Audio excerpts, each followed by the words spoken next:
Ang confidential at intelligence funds ay ginagamit na panggastos sa mga bagay na may kaugnayan sa surveillance at aktibidad para makapangalap ng intelligence information o intel.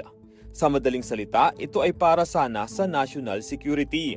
Pero limitado lang ang mga bagay na pwedeng pagkagastusan ng confidential funds.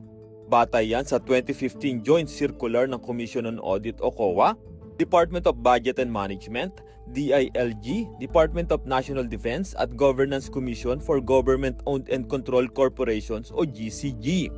Confidential, ika nga. Kaya hindi ito isinasa publiko para hindi raw makompromiso ang mga sensitibong aktibidad. Maari lamang itong gamitin para sa pagkalat ng impormasyon para sa implementasyon ng mga programa at aktibidad na may kaugnayan sa pambansang seguridad, kapayapaan at kaayusan.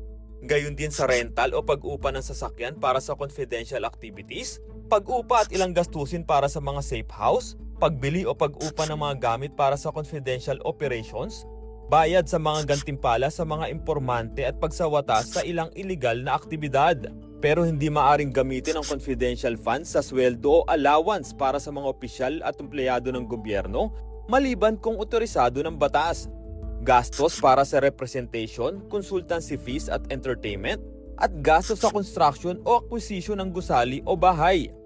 Maaaring makakuha ng confi funds ang national government agencies kabilang ng Office of the President at Office of the Vice President. Gayon din ang mga lokal na pamahalaan at GOCC. Ang confi funds ng national government agencies ay galing sa national budget, habang ang para sa GOCC ay galing sa corporate operating budget na otorisado ng GCG at DBM. Ang confi funds ng lokal na pamahalaan ay galing sa annual appropriations ordinances. Ang alokasyon ng confi funds ay dapat suportado ng physical at financial plan. Sino ang nag-audit nito? Ang COA. Kina-countercheck nila ang anumang isinusumite ng mga nabigyan ng confidential funds. Kailangan kasi ng internal audit para matiyak na hindi naaabuso ang pondong ito, lalo na't ito'y ika nga ay confidential.